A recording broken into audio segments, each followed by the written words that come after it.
Schoolka Amaar ayaa waxaa lagu qabtay xalfad lagu soo gabagabeynayay taamkii koobaad taasi oo ka dhacday gudaha iskuulka waxaana ka soo qayb galay waalidiin, macallimiin, arday, culimaaddin iyo marti sharaf kale. Schoolkan oo shaqeynaya muddo bilooyin ah ayaa waalidiinta ay ubadku waxooga bartaan ku ammaaneen waxbarasho tayo leh waxayna sidoo kale waalidiintu tilmaameen muhiimadda uu iskuulku u leeyahay xaafadda uu ku yaalo oon horaan lahayn iskuulo badan. meeshan aynu joogno waxa weeye Amaar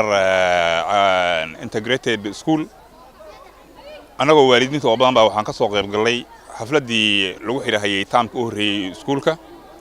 waxa farxad weyn oo ahayd caruurihii la keenay 3 bilood ma iskuulka jiray caruurihii la keenay 3 bilood waqti ka hore ee af Soomaali kaliya ku hadlayeen ee maanta ku hadlahaya af Soomaali iyo af Ingiriisi iyo ku heesahayo oo ku gamyahayo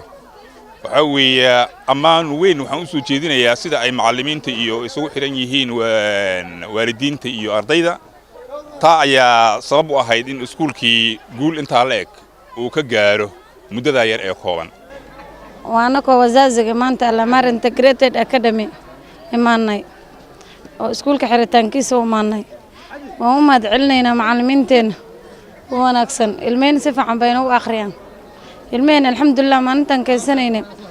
kiswahili english waxay ka saayeen malaho haddana alxamdulillah shukru ilmo maxaan haysana englishka iyo af sooxilka si fiican uga hadlayaan hadduu hor leeyahay dadweynaha reer Gaaris waxaan u sheegayaa iskuulkan in la imaado laga faa'iido iskuulkan waa iskuul ismadiisa iyo arintiisa iyo masaajidkiisa iyo tacliintiisa aan aad ugu bognay macallimiinta joogta edebteeda iyo ilmaha sida ay wax u bareen ama ay u habeeyeen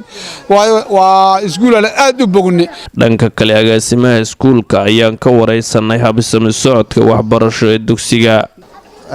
assalaamu alaykum waraxmatullaahi wabarakaatuh magacayga waxa waaye Maxamed Cali maamulaha iskuulka Amaar integrated academy maartay Amaar waa iskuul hadda cusub ee la bilaabay 3 bilood furan iskuulka wuxuu furan yahay bishan la 3 wuxuu bilaabay bishii koowaad wuxuu ka bilaabay maartay ilmo arday oo 6 cunug ku bilowday haddana maartay wuxuu marahayaa arday ka saabsan 120 cunug